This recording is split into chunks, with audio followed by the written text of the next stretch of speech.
Boy, oh boy, this Genshin Impact game sure is fun. Waiting for new characters, waiting for new quests, waiting for new areas, waiting for... This is annoying. Oh, I know.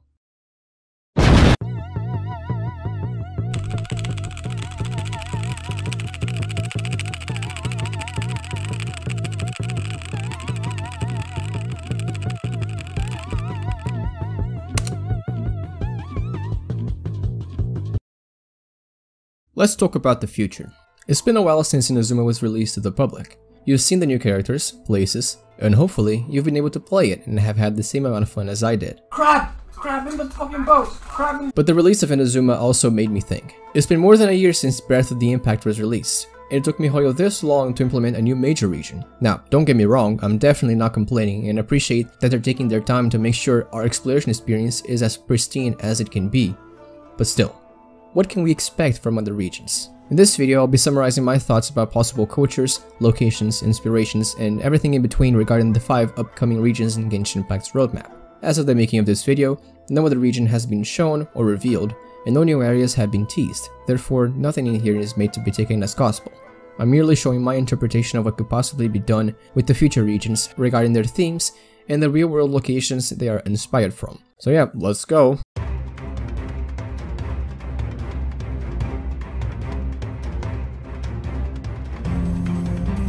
Sumeru is a nation under the rule of lesser god Kusanali, the god of wisdom, Dendro Archon, and the youngest out of all current Archons. It's the next upcoming major region, implied to be located to the southwest of Liyue. It's described by characters like Sinnoh, Saeed, and Liben as a place with both deserts and forests, so let's talk about the possibilities regarding both. First off, the deserts. Sumeru most likely takes inspiration from South Asian and Middle Eastern cultures and countries, given the attires worn by characters from the region and the name of the region itself. Some of the countries the game could be inspired from are the ones previously belonging to the Persian Empire, such as Egypt, and based on the popular Sabzeruz festival in Sumeru, being a combination of the Persian words Sabze and Ruz, together meaning day of grass. Furthermore, Sumeru's name may have been derived from Sumer, the earliest known civilization located in Lower Mesopotamia, which was known as Sumeru in the Akkadian language. Secondly, the forests. The Middle Eastern region, while mostly covered by dry and arid lands, features many ancient and densely packed forests. I don't believe the deserts and the forests will exist in the same exact place, as this speculative map created by Reddit user J. Roderick also suggests, but they are certainly going to feature the unique fauna and flora similar to the one native to said locations, like the ancient dragon's blood trees and desert roses from the Socotra archipelago in Yemen, for example.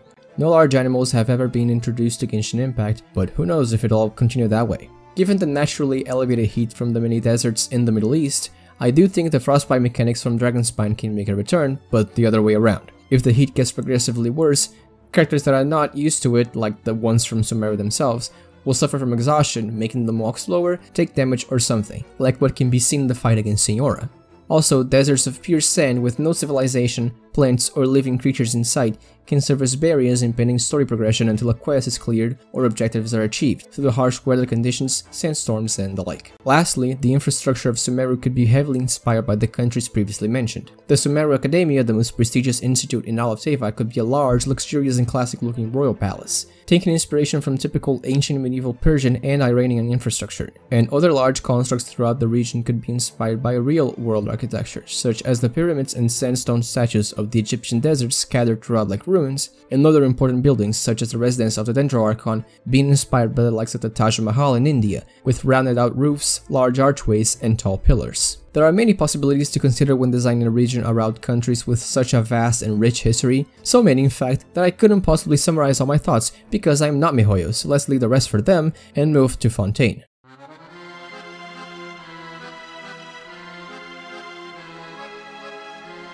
Fontaine is a nation under the rule of the god of justice, the Hydro Archon. It's expected to be located to the west of Liyue, and is quite obviously inspired by the country of France, Fontaine meaning fountain in French. So, let's get the main thing out of the way first.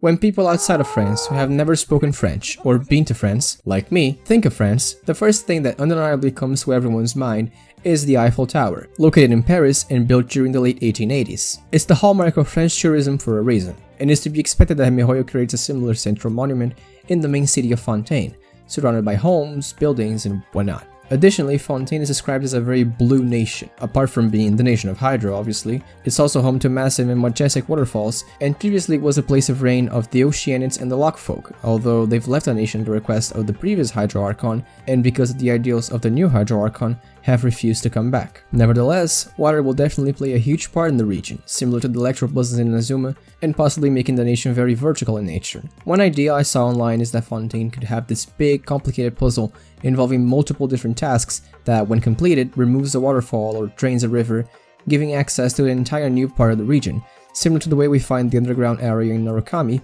home to the Perpetual Mechanical Array.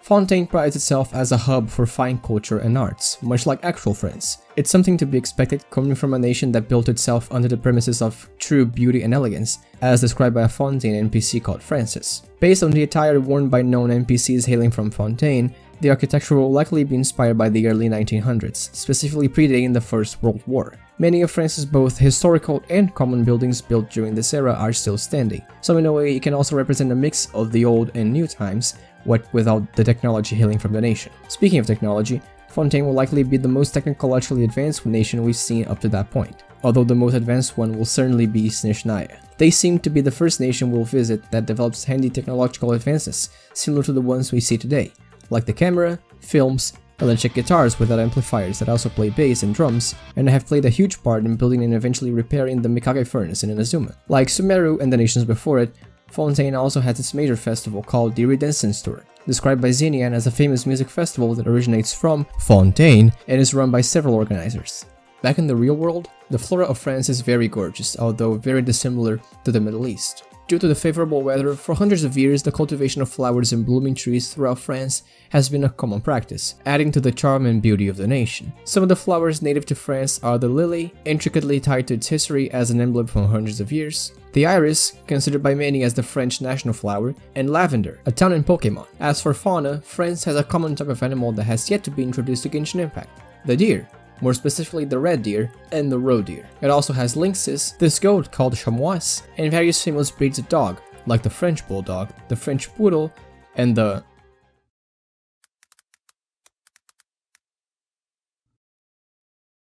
bichon frisé. Maybe with all these different dog breeds, MiHoYo will finally let us pet the animals.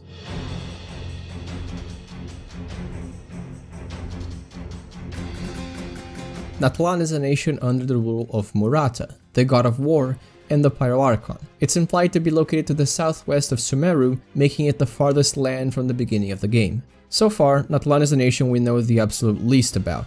It was the last nation formally introduced into the game, being only mentioned after the 2.0 update, and it has no NPCs hailing from it.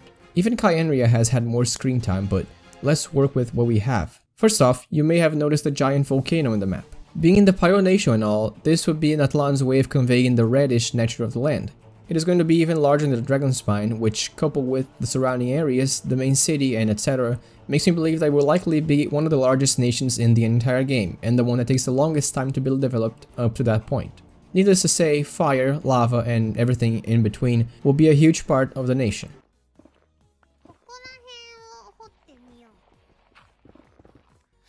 It's expected that Natlan will be inspired by pre-Columbian or indigenous America with hints of Spanish and African culture and influence. This stems from various hints, such as the music in the Teyvat chapter storyline preview featuring traditional Spanish instruments such as the castanets. The victors shall burn bright, while the losers must turn to ash. Yansan's name being a reference to the Orisha goddess Oya Yansan, a deity in Yoruba mythology as well as traditional Afro-Latin American religions such as Candomblé, Umbanda, or Santeria, who is also called Orisha Yansa in Latin America, a warrior goddess of the winds and rivers responsible for controlling thunderstorms. And lastly, the name Natlan possibly meaning place near where there is abundance of Na, in Nahuatl, a language, or by some definitions a group of languages of the Uto-Aztecan language family, previously spoken by the Aztecs and currently spoken by millions of Nahua people living mostly in Mexico. In order to accentuate the gladiator and warrior aspects of Natlan and its people, The Teyvat chapter storyline preview features a line in Latin. It reads, Surge vir fortis in natam victoriam, roughly translating to Rise, O strong man, and go to your destined victory. What does this mean? Quite simply, these people are tough as balls. The abnormally scorching hot conditions they have to live in, the arts they practice, and the fact that their god is literally the god of war plays a part in physically differentiating them from the rest of the world, not only by appearance, but also by combat prowess. Additionally, we can catch several glimpses of the tribe called the Children of Murata and their leader Vanessa in the Genshin Impact manga. If Natlan truly is inspired by Latin America, some animals that could be added in the regions are the jaguars, which are pretty common in Brazil and throughout the region, capybaras, also common throughout the region, and macaws, a species of bird that has yet to be introduced, although I don't know if the weather conditions in Natlan are going to be favorable for these animals. As for flora, although Latin America features some of the most breathtaking and dense forests in the world, the weather conditions in Natlan, and especially the presence of the volcano, would make that very difficult. Hence, I do believe that the vegetation in Natlan is going to be reminiscent of a mountainous version of the Brazilian Cerrado, which features sparse and short vegetation, not much precipitation apart from the summer, and typically hot max temperatures reaching 40 degrees Celsius year-round. Lastly, and adding to the part I was just talking about, I want to mention a place called Mare Javari, which you may have heard of. It's not confirmed to be located in Natlan, but everything points out to it being. It's a domain in Teyvat located near the desert on the opposite end of the continent from Mondstadt. It's described as a sea of ashes where the wind does not blow, and contains a sea of scorching lava. No other nation would be more perfect to accommodate for such a location more than Natlan.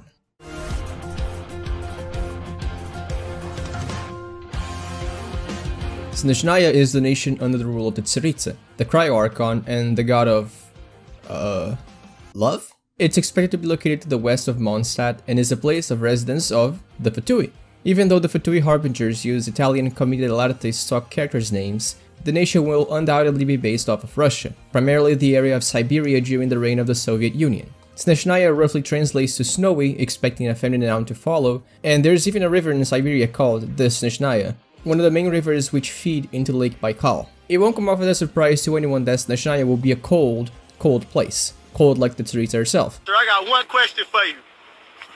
What are those? Like my feet right now, or like a cold. In Tartaglia's character demo, a picture of dragon spine is used as a representation for Snezhnaya, so while it's probably used because Snezhnaya wasn't developed yet, it is extremely likely both places will share exactly the same weather, frostbite mechanics, or even topography. It's fitting that it's the last Archon-based nation to be introduced into the game, as simply staying in it will prove to be the most difficult challenge the Traveler has faced yet. Defeating giant sea gods, fighting the Abyss, even reuniting with the sibling, all of these will pale in comparison to trying to live in Snezhnaya. Snezhnaya is a nation of perpetual winter storms, even more so than that one area in Dragonspine. Nadia, a guard at the North Lane Bank in Liyue, states that the blizzards in Snezhnaya can last for a month straight. Tartaglia even claims that the people would freeze to death if they didn't keep moving outside, so maybe by now you've formulated an image of Snezhnaya in your dumb, stupid little baby brain. Its citizens mostly stay inside, but despite the harsh conditions, they are otherwise happy to be alive, sharing a strong sense of camaraderie, cooperation, and straightforwardness, with a large emphasis on familial relations. So far, we know about two sub-areas in Snezhnaya, the first being the Zapoliarny Palace, where the Tsaritsa and the Fatui Harbingers reside, and the second being a small seaside town called Marpesak, where Child and his family hail from. It also has its own festival called Kresnik Nok, which Ivanovich likens to the Lantern Rite. The Zapoliarny Palace will likely be a construct of magnitude unlike what we've seen so far, a place created to accommodate the largest, most powerful military in Teyvat, along with its ruler, will have to be unimaginably grand, large, and imposing towards both its people and the rest of the world. Speaking of the rest of the world, Snezhnaya seems to be better at just about everything, like me. It's the second wealthiest nation in Teyvat, behind Liyue. It's without a doubt the most superior when it comes to technology, which is supported by the fact that all of their known fighting members utilize elemental attacks while being visionless. They created the Adventurers Guild, which populate Teyvat, and possibly all the gatherings that come with them. They can manufacture delusions, which are vision-like artifacts created to enhance the user's fighting prowess, but that can have terrible side effects. They have the most advanced military in the entirety of the continent, with the Fatui skirmishers wearing mechanical suits of varying degrees. It has wine that competes with and is stronger than the ones from Mondstadt. They've greatly helped Mondstadt avert a crisis during an attack on the city.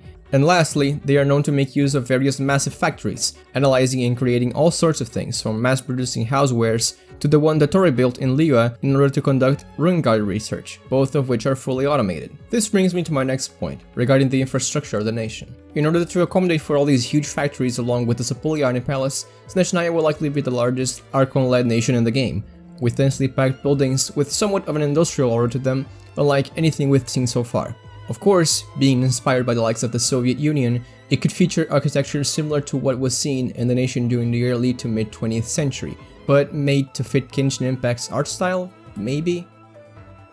I'm running out of ideas, I'm sorry. On the outskirts of the nation, however, simpler residential buildings resembling more of what we currently see in other nations, along with most of the actual harsh climates should appear. Lastly, being similar to Dragonspine, it should feature more of the same vegetation and living creatures, pine trees, snow foxes, only more diverse and sparse to accommodate for the harsher climate conditions in comparison and the position of the nation gameplay-wise.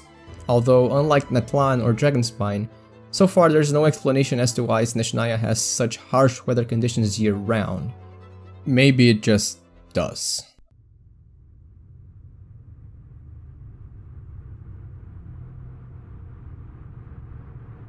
This is the only footage we have of the Kingdom of Khaenri'ah. Wait, no, that's not it.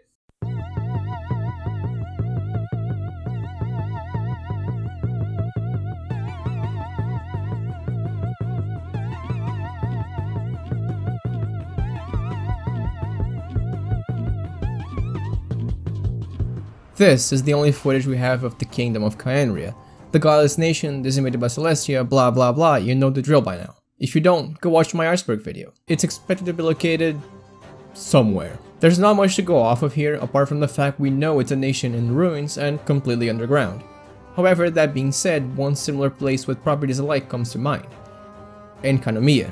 I'm not going to get too much into the quote-unquote discussion of whether Enkanomiya is or isn't part of Teyvat, as it is technically part of the Dark Sea due to being a godless land, but still present in Teyvat under Watatsumi Island and also probably even older than Celestia? However it may be seen, I'm just using it as reference. Now, bear with me for a moment. I definitely don't want Khaenri'ah to be an exact pristine replica of Enkanomiya, especially due to the fact that Enkanomiya is 1. Floating, and 2, which adds to the first point, really difficult and annoying to explore. On the other hand though, it's the closest thing we have to Khaenri'ah at the moment. It's a dark, underground location riddled with funny abyssmen and filled with ancient ruins and unintelligible messages, books, and languages. Naturally, Khaenri'ah is going to be more dangerous and challenging than Enkanomiya or any area before itself. We're gonna find out what remains of the Eclipse Dynasty, discover secrets about Rhindaughter, Kemia, the Abyss Order's location, and there's probably gonna be 100 corpses per square meter. If miHoYo took just a little bit of inspiration from Enkanomiya and added more to it, removed the floating islands, and finally let me play as Dainslife, Khaenri'ah could possibly live up to the gigantic expectations the community has set. Also, make Kaya have unique dialogue when visiting the place for extra immersion points.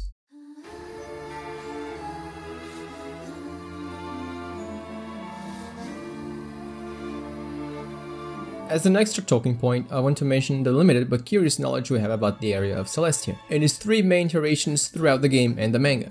I'm excluding the ones from Tsurumi Island because, really, what even is this? The first and definitely most famous one is this seemingly infinite corridor stretching out of view while white pillars and arcs form around you until you start the game, which is maybe Celestia? This first example, however, cannot be seen in the actual island of Celestia, which will be my second example. This is the island as seen by the player, floating in the skies of Teyvat. However, even though the Celestia we see in the title screen can actually be seen in game, there are people who speculate the Celestia is far greater than we can currently see. Oh, Celestia is supposed to be located here? Between Snezhnaya, Mondstadt, Liyue, and Fontaine. Celestia seems to be comprised of one main island where said spire resides, like Enkanomiya, with other connected landmasses like Enkanomiya, all connected by these ethereal white bridges. Unlike Enkanomiya. It seems to be an area that's very well taken care of, at least naturally, not shocking considering it's the residence of the overseers of Teyvat. It's brimming with green, given the amount of trees and vegetation reminiscent of the first few areas in Mondstadt. However, even from a distance, slight hints of disrepair can be witnessed in the constructions. One theory is that these child areas connecting from the main island were once pulled from the earth to form Celestia, but I won't dive further into that today, or ever. The final iteration of Celestia, as presented by the manga, shows what is supposedly the inside of the main spire, seen during Vanessa's ascension from Teyvat. It gives us a better look and idea of the architecture of Celestia, but nothing more. As I said, what we know is very limited.